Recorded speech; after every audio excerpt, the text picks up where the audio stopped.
ఇప్పుడు నేను వేసిన దోశ అయితే ఎప్పుడూ చేయలేదు. చాలా హెల్తీగా ఉంటుందని ఆలోచించి చేసేసాను. ఈ గిన్నెలోనేమో పెరుగు ఉంది కొంచెం. ఆ పెరుగులో కొద్దిగా గోధుమ పిండి, కొంచెం అవిసె గింజల పొడి, కొంచెం మెంతి పొడి, మిరియాల పొడి వేసేసి కలిపేసి ఉప్పేసేసి పచ్చిమిరపకాయలు, క్యారెట్, ఉల్లిపాయలు అన్నీ తరిగేసి చిన్నగాను పైన చల్లేసాను.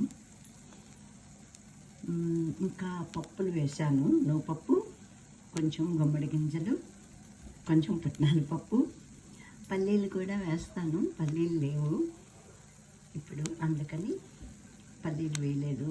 చాలా కరివేపాకు పొడి కూడా వేసేసాను. అన్నీ కలిపేసి చేసేసిన ఎమ్మి ఎమ్మి దోశ.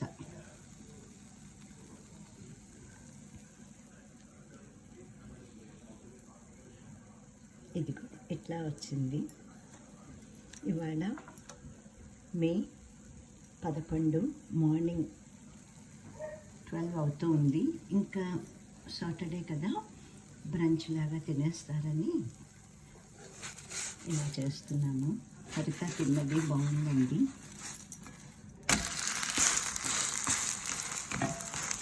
చాలా బాగుంటుంది. నేను కూడా తిని చూస్తాను, బాగుంది. పిల్లలకైతే ఇంకా వేరే దోశ అనుకోవాలి. ఇది కలిపితే బయట ఇట్లా ఉందన్నమాట.